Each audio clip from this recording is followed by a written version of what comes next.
नमस्कार मित्रों, क्या आपने कभी खुद से यह सवाल पूछा है, मैं कौन हूं?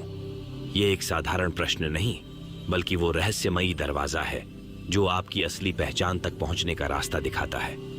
क्या आप ये शरीर हैं जो एक दिन समाप्त हो जाएगा, या फिर ये 5 इंद्रियां जो हमें इस संसार का अनुभव कराती हैं?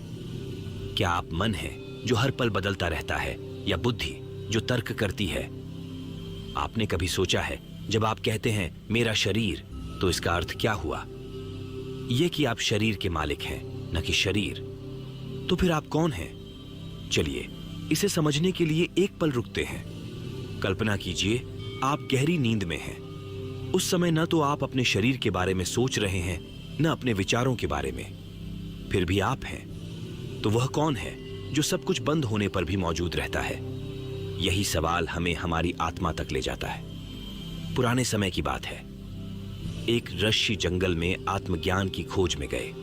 उन्होंने वर्षों तक तपस्या की, लेकिन सवाल वही रहा, मैं कौन हूं? एक दिन उन्होंने ध्यान करते हुए महसूस किया कि वह शरीर से अलग है। उन्होंने जाना कि शरीर तो सिर्फ एक वस्त्र है जो आत्मा पर धारण किया गया है। उन्होंने समझा कि मन और बुद्धि भी केवल उपकरण हैं जो आत्मा की सेवा में हैं। यह समझने के लिए जरूरी है कि हम बार बार इस प्रश्न पर ध्यान दें। एक बार आंख बंद करके खुद से पूछें, मैं कौन हूं? क्या मैं वो विचार हूं जो अभी मेरे दिमाग में चल रहा है? नहीं, क्योंकि ये विचार हर पल बदलते रहते हैं। तो फिर क्या मैं वो भावनाएं हूं जो मुझे प्रभावित करती हैं? नहीं, क्योंकि वे भी स्थायी नहीं हैं। इस सवाल का जवाब तभी मिलेगा जब हम अपनी चेतना के गहरे स्तरों में प्रवेश करेंगे। आत्मा को जानने के लिए हमें ध्यान करना होगा। रोज सुबह ब्रह्म मुहूर्त में कुछ पल शांत बैठें, गहरी सांस लें और खुद से यह सवाल पूछें। शुरुआत में कुछ नहीं दिखेगा, मन भटकने लगेगा, लेकिन धीरे धीरे एक दिन ऐसा आएगा जब सब कुछ स्पष्ट होगा। विज्ञान भी अब यह मानने लगा है कि चेतना मस्तिष्क और शरीर से परे है। न्यूरोसाइंस कहता है कि हमारे विचार और भावनाएं मस्तिष्क की गतिविधियां हो सकती हैं, लेकिन चेतना एक अलग आयाम है। ध्यान के माध्यम से हम इस चेतना को महसूस कर सकते हैं। आत्मा को समझने के लिए आपको खुद को बाहरी पहचान से अलग देखना होगा। गीता में श्री कृष्ण कहते हैं, तुम न यह शरीर हो न यह मन, तुम तो शुद्ध आत्मा हो। जब आप यह समझ जाते हैं तो आपके जीवन में एक अद्भुत परिवर्तन होता है। कल्पना कीजिए कि आप एक आकाश हैं। आपके भीतर बादल आते हैं और चले जाते हैं। ये बादल आपके विचार और भावनाएं हैं, लेकिन आकाश हमेशा स्थिर रहता है। ये आकाश ही आपकी आत्मा है। इसे कोई हिला नहीं सकता, इसे कोई बदल नहीं सकता। अब सवाल है, इस सत्य को अपने जीवन में कैसे लाएं? सबसे पहले रोज ध्यान करें। यह ध्यान केवल बैठने का अभ्यास नहीं, बल्कि आत्मा के साथ जुड़ने का माध्यम है। दूसरे, दिन में कुछ पल निकालें और खुद से यह सवाल करें, मैं कौन हूं? यह सवाल आपको हर दिन गहराई में ले जाएगा। जीवन में जितनी भी समस्याएं हैं, उनका समाधान इसी प्रश्न में छिपा है। क्योंकि जब आप जान जाते हैं कि आप आत्मा हैं, तो आपको पता चलता है कि बाहरी दुनिया की घटनाएं केवल एक नाटक है। असली आनंद और शांति आपकी आत्मा में ही है। बहुत समय पहले की बात है। हिमालय की तलहटी में एक छोटा सा गांव था, जहां लोग प्रकृति के साथ शांति से जीवन व्यतीत करते थे। उसी गांव में रहने वाले एक युवा का नाम था आर्यन। आर्यन बचपन से ही बहुत जिज्ञासु था। उसने हमेशा दुनिया और अपने अस्तित्व के बारे में गहरे सवाल पूछे। उसका सबसे बड़ा सवाल था, मैं कौन हूं? वह जब भी अपने माता पिता, गांव के बुजुर्गों या गुरुकुल के शिक्षकों से यह सवाल पूछता, वे उसे अलग अलग जवाब देते। कोई कहता, तुम इस शरीर हो, तो कोई कहता, तुम अपने कर्म हो। लेकिन आर्यन को यह जवाब संतोषजनक नहीं लगते। उसे हमेशा लगता कि इन जवाबों के पीछे कोई गहरी सच्चाई छिपी है जिसे कोई समझा नहीं पा रहा। एक दिन आर्यन ने तय किया कि वह अपने इस सवाल का उत्तर खोजने के लिए गांव छोड़ देगा। उसने अपनी यात्रा शुरू की और हिमालय की ओर निकल पड़ा। रास्ते में उसे तरह तरह के लोग मिले, कुछ साधु, कुछ व्यापारी और कुछ तपस्वी। लेकिन किसी के पास उसके सवाल का स्पष्ट जवाब नहीं था। अपनी यात्रा के दौरान आर्यन एक पर्वत की चोटी पर स्थित एक आश्रम पहुंचा। वहां एक योगी ध्यान में लीन थे। आर्यन ने उनके पास जाकर अपना सवाल पूछा, महात्मा जी, मैं कौन हूं? योगी ने अपनी आंखें खोली और मुस्कुराते हुए कहा, बेटा, यह सवाल जितना सरल है उतना ही गहरा। इसका उत्तर तुम्हें अपने भीतर खोजने की जरूरत है। योगी ने आर्यन को ध्यान का अभ्यास करने की विधि सिखाई और कहा, जब तुम अपने विचारों से परे जाकर शांत हो जाओगे तब तुम्हें उत्तर मिलेगा। आर्यन ने ध्यान करना शुरू किया, लेकिन जैसे ही वह ध्यान में बैठता उसका मन भटकने लगता। उसे कभी अपने घर की याद आती, कभी अपने सवाल का उत्तर जानने की अधीरता उसे परेशान करती। योगी ने उसे समझाया, तुम्हारा मन एक चंचल बंदर की तरह है।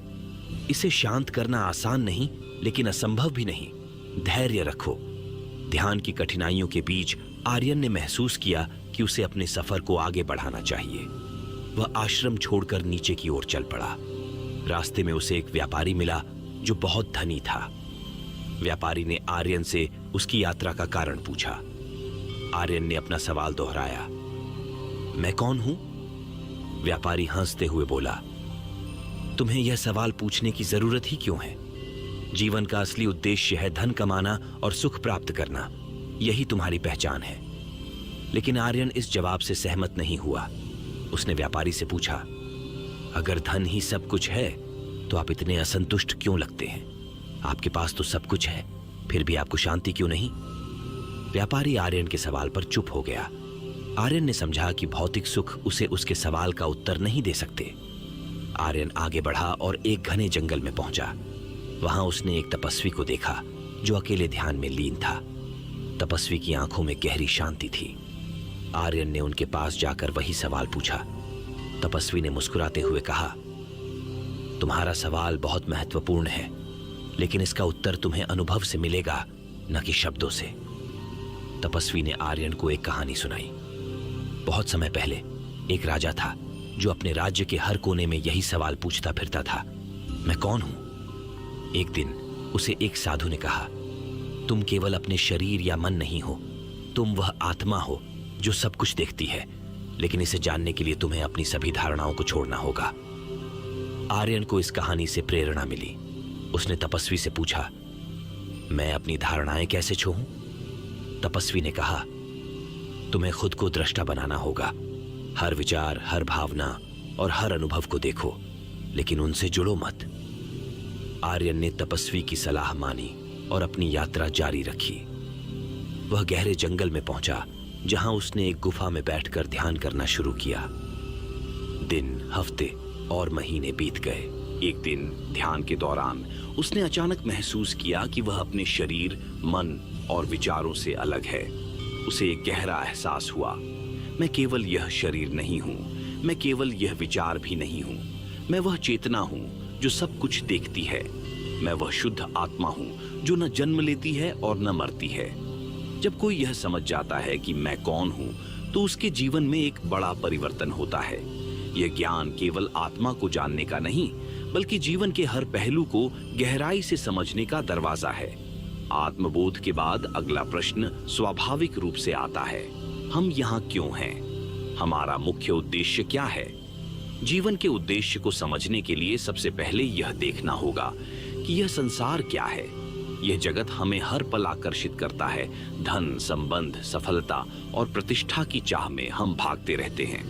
लेकिन जब आत्मज्ञान का प्रकाश हमारे भीतर जागता है, तो यह सब बाहरी खेल मात्र लगने लगता है, क्योंकि यह सब कुछ नश्वर है। ये दुनिया बदलती रहती है और हर बदलाव के साथ हमारी इच्छाएं और लक्ष्य भी बदलते हैं। परम सत्य यह है कि जीवन का उद्देश्य बाहरी चीजों में नहीं, बल्कि उस आंतरिक चेतना में छिपा है जिसे हमने अब तक अनदेखा किया है। आत्मबोध के बाद हमें यह समझ में आता है कि हमारा असली उद्देश्य दो स्तरों पर है, स्वयं को जानना और उस ज्ञान को कर्म और प्रेम के माध्यम से प्रकट करना। जब आप अपने मैं को समझते हैं, तो सबसे पहली चीज जो आपको महसूस होती है वह यह है कि आप इस जगत से अलग नहीं हैं। आप और यह ब्रह्मांड एक हैं। जो चेतना आपके भीतर है वही हर जीव, हर वृक्ष, हर पत्थर में है।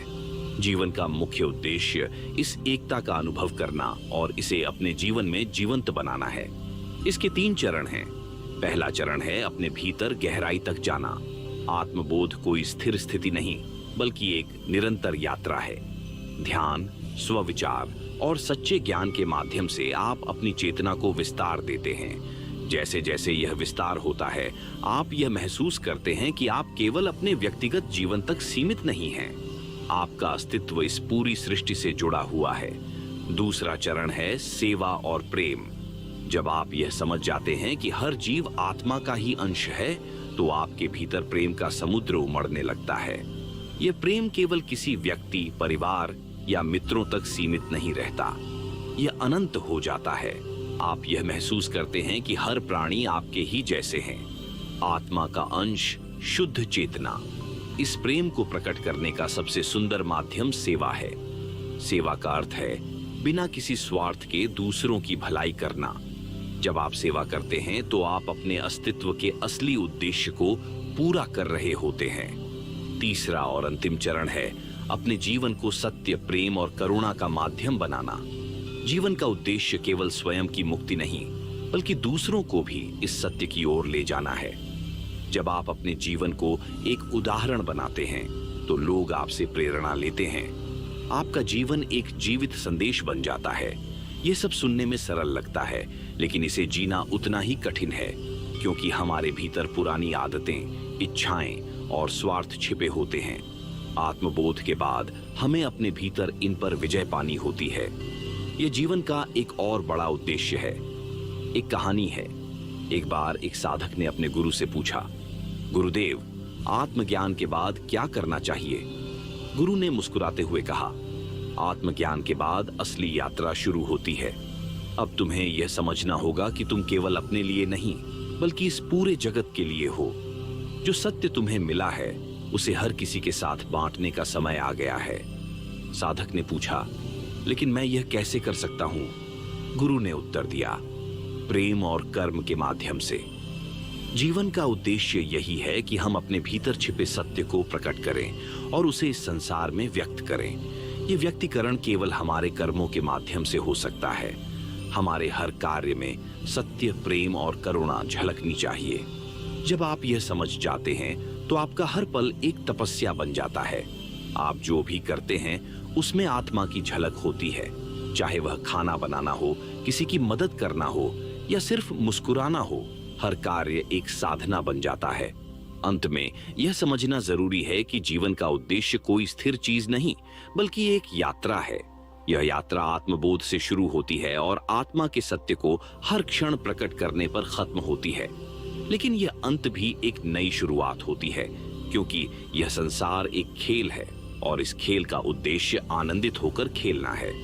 जो लोग यह समझ लेते हैं, वे कभी परेशान नहीं होते। वे जीवन के हर पल में शांति और आनंद का अनुभव करते हैं। तो जीवन का मुख्य उद्देश्य यही है, अपने भीतर के सत्य को जानना और उसे दुनिया के साथ साझा करना। यही जीवन का सबसे बड़ा सत्य है। प्रिय मित्रों, आज हमने जीवन के सबसे महत्वपूर्ण प्रश्नों पर विचार किया। मैं कौन हूं और जीवन का मुख्य उद्देश्य क्या है? ये सवाल साधारण नहीं है। ये ऐसे प्रश्न हैं जो हर व्यक्ति को अपनी जड़ों तक ले जाते हैं। जब आप समझ जाते हैं कि आप केवल शरीर, मन या विचार नहीं हैं, बल्कि शुद्ध आत्मा है, तो जीवन के मायने ही बदल जाते हैं। इस दुनिया की सारी उलझनें, सारी दौड़ भाग और सारे द्वंद्व केवल बाहरी दुनिया के भ्रम हैं। असली यात्रा तो अपने भीतर की है। जब आप जान जाते हैं कि आप आत्मा हैं, शाश्वत, अजर अमर और आनंदमय, तो आपके जीवन का हर पल एक उत्सव बन जाता है। जीवन का उद्देश्य बाहरी चीजों में नहीं, बल्कि उस आनंद और शांति में है जो आपके भीतर छिपी हुई है। यह उद्देश्य केवल आत्मज्ञान तक सीमित नहीं है। यह ज्ञान को कर्म, प्रेम और करुणा के माध्यम से दुनिया में प्रकट करने में है।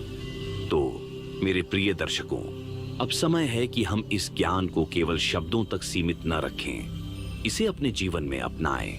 खुद से पूछें, मैं कौन हूं? इस सवाल का उत्तर खोजें, इसे महसूस करें और अपने जीवन को एक नई दिशा दें। यदि आज की यह चर्चा आपके दिल को छू गई हो, तो इसे दूसरों के साथ साझा करें। यह ज्ञान जितना फैलता है, उतना ही उजाला बढ़ता है। और हाँ, हमारे चैनल को सब्सक्राइब करें, ताकि हम आपको ऐसी और गहन विषयों पर